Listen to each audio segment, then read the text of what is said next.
Hello everyone, कैसे हैं आप सब। Welcome back to my YouTube channel. मैं हूँ रुचि तिवारी। मैं टीचिंग से रिलेटेड जितने भी एग्जाम है मैं उन सब की प्रिपरेशन करती हूँ, जैसे आपका super TET, KVS, PPSC, TRE 4 और डी इन सब की मैं प्रिपरेशन करती हूँ। और मैं इन्हीं के सीरीज में सुपर टेट की मैं टारगेट प्रोवाइड कर रही हूँ। मैं जिस हिसाब से मैं अपनी प्रिपरेशन करती हूँ, मैं वही वही सेम चीज, सेम फॉर्मूला मैं आप सबके साथ शेयर करती हूँ। तो आप सभी उस फॉर्मूले से जुड़े और अपनी तैयारी बरकरार रखिए। धरना तो समाप्त कर दिया गया है इलाहाबाद में। अब देखिए क्या होता है, वैकेंसी आती है कि नहीं आती है, लेकिन अपनी प्रिपरेशन तो जारी रखनी ही पड़ेगी, क्योंकि सरकार का क्या मूड कब क्या हो जाए। तो आप सभी अपनी प्रिपरेशन तैयार रखिएगा। अब जैसे मैंने आज का जो टारगेट लिया है वो मैंने लिया है हिंदी का, English, math, reasoning, current affair का। तो मैंने हिंदी में जो टॉपिक लिया है वो है समास। समास देखने में बहुत सिंपल है थोड़ा सा बड़ा, क्योंकि उसके ढेर सारे प्रकार होते हैं, प्रकारों के भी प्रकार होते हैं। तो पहला जो मैंने टॉपिक लिया है हिंदी का, पहला क्या आज का मैंने जो टॉपिक लिया है वो है समास। अब समास में भी कई भेद होते हैं। अब जैसे कुछ लोग इसके 4 भेद मानते हैं, कुछ लोग 6 भेद मानते हैं, लेकिन मूल रूप से 6 भेद होते हैं। जैसे आपका अव्ययी भाव समास हो गया, तत्पुरुष हो गया, कर्मधारय है, द्विगु समास, द्वंद्व समास, बहुव्रीहि समास, ये सब होता है। और फिर जो लोग 4 मानते हैं तो वो अव्ययी भाव मानते हैं, तत्पुरुष, कर्मधारय और द्विगु समास को एक मानते हैं। फिर तीसरा आपका बहुब्रीहि समास मानते हैं, फिर चौथा द्वंद्व समास मानते हैं। और जैसे मैंने बताया कि कुछ लोग 4 भेद मानते हैं, तो वो उनमें जैसे एक है कि हरदेव बिहारी, डॉक्टर हरदेव बिहारी, वो 4 ही मानते हैं। अब जैसे अब समाज के बारे में अगर हम बात करें तो पहला जो हमने बात किया अव्ययी भाव समाज का, तो जहां पे आपको अव्यय दिख जाए, पहला पद अव्यय दिख जाए, उपसर्ग दिख जाए, तो वहां पे अव्ययी भाव समास होता है। बहुत सिंपल होता है पहचानना इसका। जैसे यथाशक्ति हो गया, ये सब अव्ययी भाव समास होते हैं। और भी बहुत सारे एग्जाम्पल हैं, जैसे कि आपका प्रतिदिन हो गया, जहां पे भी आपका उपसर्ग लगा हुआ दिख जाए वहां पे आपका अव्ययी भाव समास होता है। दिन भर, घर घर, एकाएक, रातों रात, हाथों हाथ, दिनों दिन, प्रधानमंत्री, आदिवासी, ये सब जितने भी सारे हैं वो सब अव्ययी भाव समास में आते हैं। फिर नेक्स्ट है हमारा तत्पुरुष समास। अब तत्पुरुष समास में भी कई प्रकार होते हैं, क्योंकि तत्पुरुष समास आपका जैसे कि हम पढ़ते हैं कारक चिन्ह, तो जितने सारे कारक चिन्ह होते हैं वो सभी तत्पुरुष समास में आते हैं। जैसे कर्ता है तत्पुरुष समास नहीं होता, कर्म से स्टार्ट होता है यहाँ पे। तो कर्म हो गया, करण हो गया, संप्रदान, अपादान, ये सब सारे तत्पुरुष समास के भेद हैं। तो इस सबको भी आप, जैसे कारक के जो चिन्ह होते हैं वैसे तत्पुरुष में भी जो चिन्ह होते हैं उनको आप देख के आसानी से समझ सकते हैं। जैसे कर्म तत्पुरुष में क्या होता है कि जहां पे आपको को दिख जाए, जैसे स्वर्ग प्राप्त हो गया, तो इसका अगर हम विच्छेद करेंगे तो स्वर्ग को प्राप्त, यहाँ पे को हमें दिख गया इसके भावार्थ में, तो यहाँ पे कर्म तत्पुरुष समास हो जाएगा। अब जैसे करण तत्पुरुष समास, तो करण तत्पुरुष समास में जैसे क्या होता है कि करण से के द्वारा, मतलब खुद के द्वारा किया जाने वाला काम जो होता है। अब जैसे इसका जो एग्जाम्पल है वो है रोगग्रस्त, तो यहाँ पे आसानी से आपको से देखने को मिल जाएगा, मतलब रोग से ग्रस्त। अब जैसे है गुण युक्त, तो गुण से युक्त, ये सब आ जाएंगे आपके करण तत्पुरुष समास में। फिर नेक्स्ट है हमारा संप्रदान तत्पुरुष। संप्रदान मतलब के लिए, तो जहां पे आपको किसी को देने के अर्थ में, मतलब प्राप्त करने वाला जहां पे आपको ऐसा दिख जाए, तो वहां पे आपका संप्रदान तत्पुरुष समास होता है। अब जैसे देशभक्ति, तो देश के लिए भक्ति, तो यहाँ पे देने के अर्थ में बात हो रहा है कि हम अपनी भक्ति देश के लिए दे रहे हैं। जैसे कन्या विद्यालय, तो कन्याओं के लिए विद्यालय, भंडार घर, भंडार के लिए घर, ऐसे बहुत सारे एग्जाम्पल है, जैसे रसोई घर, पशुशाला, फिर आपका प्रयोगशाला, दवा खाना, औषधि खाना, ये सब संप्रदान तत्पुरुष समास में आते हैं।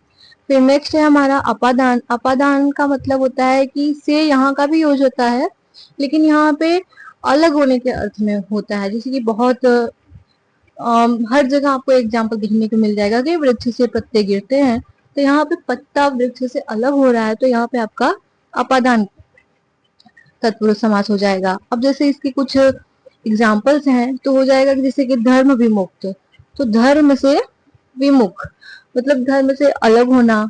देश निकाला, देश से निकाला। जन्मांध मतलब जन्म से अंधा, तो ये दृष्टिहीन है, मतलब दृष्टि से हीन है, तो यहाँ पे भी आपका अपादान तत्पुरुष समास हो जाएगा। फिर नेक्स्ट है, अब जैसे कि देखा जाए तो तत्पुरुष समास ही हमारा इतना ज्यादा बड़ा हो जा रहा है कि मतलब थोड़ा बहुत टाइम तो ले ही जा रहा है, फिर अपना अगला है तत्पुरुष समास में संबंध हो गया। संबंध का जैसे कारक चिन्ह होता है का, के, की, रा, रे, री। तो यहाँ पे संबंध में जैसे कि राजपुत्र हो गया तो राजा का पुत्र, यहाँ पे संबंध दिखा रहा है। दीनानाथ, दीनों के नाथ हो गया। करोड़पति, करोड़ों के पति हो गया। राजमाता, राज्य की माता। विभागाध्यक्ष, ऐसे बहुत सारे एग्जाम्पल है जो कि यहाँ पे हमें संबंध बताने मतलब बताता है। तो यहाँ पे संबंध तत्पुरुष समास हो जाएगा। नेक्स्ट है हमारा अधिकरण तत्पुरुष समास। अधिकरण का कारक चिन्ह होता है में और पर। तो यहाँ पे इसके कुछ एग्जाम्पल्स हैं, जैसे प्रधानमंत्री तो मंत्रियों में प्रधान। तो यहाँ पे आपको में कारक चिन्ह दिख जाएगा। तो यहाँ पे आसानी से आप बता सकते हैं कि ये तत्पुरुष समास है। और कौन सा तत्पुरुष समास है? तो अधिकरण तत्पुरुष समास है। अब जैसे सभा में सभा पंडित तो सभाओं में पंडित। जलमग्न, जल में मग्न। अब जैसे पर की भी बात हुई तो आप बीती, अपने पर बीती। तो ये सब अधिकरण तत्पुरुष समास में आ जाएगा।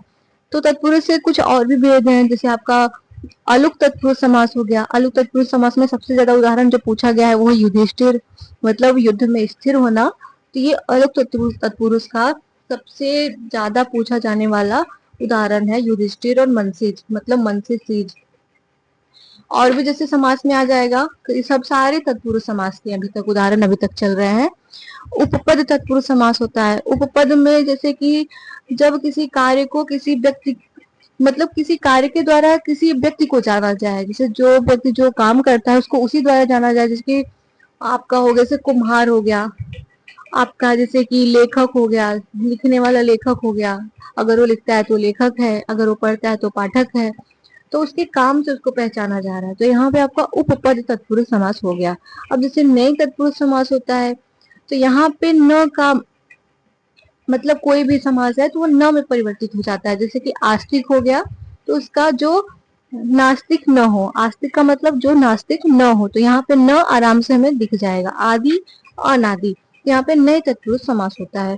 तो आज हम बस तत्पुरुष समास की ही बस बात करते हैं, अव्ययी भाव समास और तत्पुरुष समास की, क्योंकि तत्पुरुष समास हमारा इतना ज्यादा लंबी हो जाता है। फिर नेक्स्ट हमारा है इंग्लिश में। इंग्लिश का जो हमने पार्ट्स ऑफ स्पीच फिर से लिया है, तो जो हमने पढ़ा था उसको हमने फिर से रिवीजन करना है पार्ट्स ऑफ स्पीच को। मैथ्स में लाभ हानि, लाभ हानि में बहुत सारे क्वेश्चन पूछे जाते हैं। तो आप लाभ हानि के क्रय विक्रय लेके कब प्रॉफिट होगा, कब लॉस होगा, किस कंडीशन में प्रॉफिट होगा, किस कंडीशन में लॉस होगा, तो आप एक एक चीज बारीकी से पढ़ लीजिए। रीजनिंग में हमने लिया है कोडिंग डिकोडिंग, जिसको भी आप यूट्यूब चैनल से आपके पास बुक हो तो वहां से पढ़ लीजिए। और करंट अफेयर अपना स्टार्ट कर दीजिए, जैसे कि हमने स्टार्ट किया है। तो आज का मैंने जो करंट अफेयर लिया है वो जनवरी का लिया है। तो आप सभी पढ़ना स्टार्ट करिए। कभी आप जनवरी, फिर उसके बाद फरवरी, मार्च, अप्रैल, क्योंकि बहुत सारे काम हो रहे हैं हमारे देश में जो कि करंट अफेयर पढ़ने के बाद ही पता चलता है।